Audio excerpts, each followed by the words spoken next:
moved in fall of 2019 and he was kicked out spring of 2020.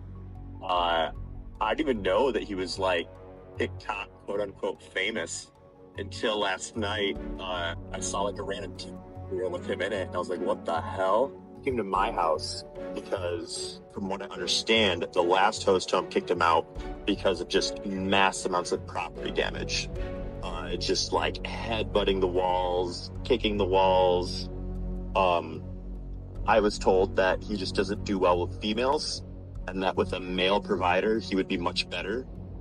I probably had about a good month and a half, 2 months, and then just hell broke loose. He said the first couple months, we call that a grace period when they kind of get settled in. They're like excited to stay with the new family or whatever.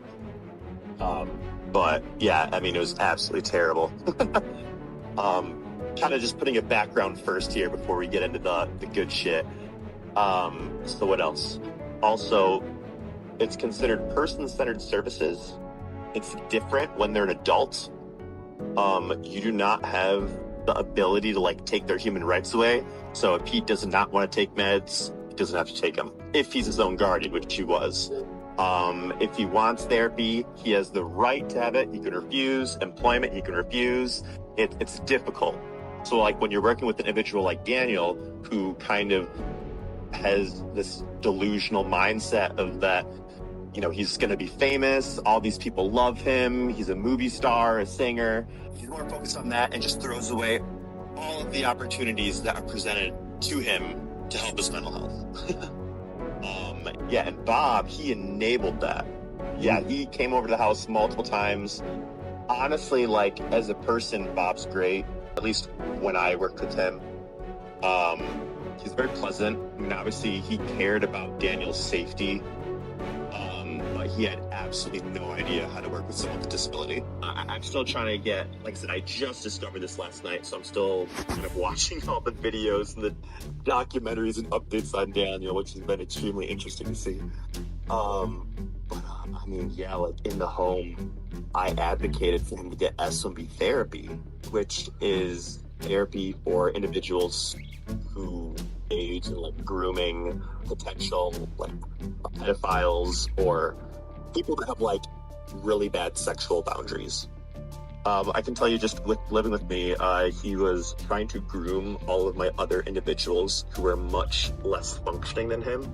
Kept grooming is like manipulating them into like favors, like giving them things to get things in return. He was doing that a lot, like sexually grooming people, bribing them. So I was able to get cameras installed in the home, which is a very, very difficult restriction to get through the state. But because of Daniel's behaviors, I was able to get it through. I also saw there was an incident with like a toothbrush. That honestly doesn't surprise me. So when he got kicked out of my house, he basically was arrested at my house for assaulting his roommate. I had to like restrain him and hold him down on my front porch until police got there because he kept trying to bite me. Yeah, I have like a massive scar on my left forearm from him. But as far as like the toothbrush thing goes, when I had to clean his room out, I had found one of my used drumsticks that was all splintered and it was covered in shit. There were multiple phone cords that were also covered in shit. He had a Barbie doll that was covered in shit. So he's a very sexualized individual. I've taken care of so many individuals, like physically aggressive individuals, extremely like emotionally damaged individuals, high functioning. They all, to some extent, have some motivation to like do better for themselves. Daniel was the only one that didn't. Like everyone was a liar. Everyone was against him. I know him very well. Do you know? So Ryan lives with me still. Yes, I've had Ryan from the start. Ryan has some similar sexual behaviors to Daniel. But Ryan isn't quite as high functioning and he doesn't understand his actions as much. typically Ryan will groom people, but Daniel kind of being more alpha in the sense that he has a little, his IQ is a bit higher, Daniel would groom him instead. And yeah, that was one of the individuals that I was talking about earlier, that he kept grooming in the household. There were multiple times where I would wake up in the middle of the night because my cameras would go off and Daniel would try to sneak into Ryan's room.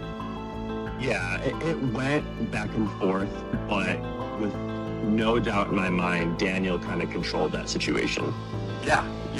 He always used the term his fans, like, oh, my fans need to know what I'm doing, or my fans are waiting for me. That's why he refused to go into day programs. They're kind of like a day rehabilitation center. He didn't want to engage in any of that because he was too devoted to, his fans. He did smell absolutely terrible. He would never shower, ever. And when he lived with me, he was really big into running. He would run a day. He used to do 5K races and other stuff like that. He would run 10 miles and then just refuse to take a shower, and all I could smell was just sweat throughout my house. Yeah, I think when he lived with me, he maybe have taken 3 or 4 showers, and that was over the course of, like I said, maybe 8 months. We are certified. It's called NVCI, Nonviolent Crisis Intervention. Basically, we can go hands-on with an individual, if they need to be restrained. Some agencies, they're hands-off.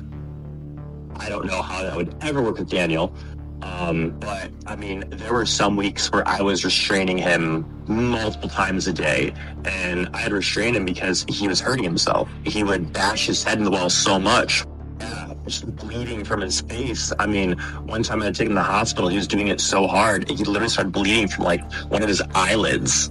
I try not to call the cops in my home. Some providers, they basically have 911 on speed dial. I only call when it's truly out of my control. I think I only called the cops on twice. Most of the time, it truly was for example, he was obsessed with mac and cheese. If we no longer had mac and cheese, I had to make him something else.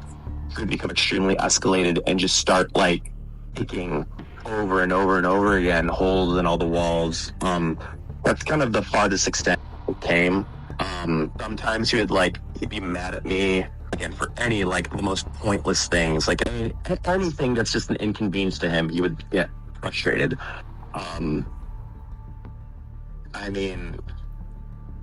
Every day, just he would get frustrated. I'd have to restrain him. Then he'd get pissed and basically run away for a couple hours, go for a run, come back, then he'd spend the night in his room. Then the next day we wake up and everything seemed he'd act like nothing happened. And then later that night, it happened again. I guess one time he went ballistic, hit his head in the wall. He took one of my kitchen chairs, threw it across the room at another roommate, as I was trying to grab him to kind of just protect myself and everyone else around him and himself. I remember he tried grabbing one of the kitchen knives, and that was pretty scary. I had to hold him on the ground because he kept saying that he was going to kill me. And then shortly after that, then he had a sharps restriction. So I was not allowed to have any I couldn't have knives, I couldn't even have forks out in the open. Everything had to be locked in my house. I guess I just kind of want to silence all the people out there. It's you shouldn't judge him. Our system's so broken. We need to help these people. It's there's issues in the system, but Colorado specifically has, I would say it's the leading state as far as taking care of individuals' disabilities. The services that are offered in Colorado are far better than any other state. Yeah, so it's for some of these people saying the system failed him, that's no. And it's very, I've worked with so many individuals, it's so hard to get to the point where Daniel is. Actually one big incident, I've said quite a bit about him already, I don't know if I said this. The biggest incident I had with him that really emotionally, just enraged me. I had a 3-legged cat. At the time, it was maybe 2 years old when Daniel was there. He tried having sex with my cat. Yeah. His roommate reported to me. Yeah, so, his roommate walked in his room. Yeah, and luckily the roommate loves my cat and actually takes care of him. So when he saw that, he freaked out, ran in my room, got me. I went in there. Daniel was like putting on his clothes, and like the cat was there. So like, I mean, I didn't see it happen, but I would have no reason. His roommate would have no reason to make that type of allegation. Seeing as how the cat was in his room, which it shouldn't have been.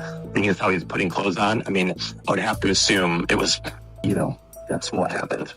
Yeah, like at my house, the rule was I didn't want my cat in either of the rooms.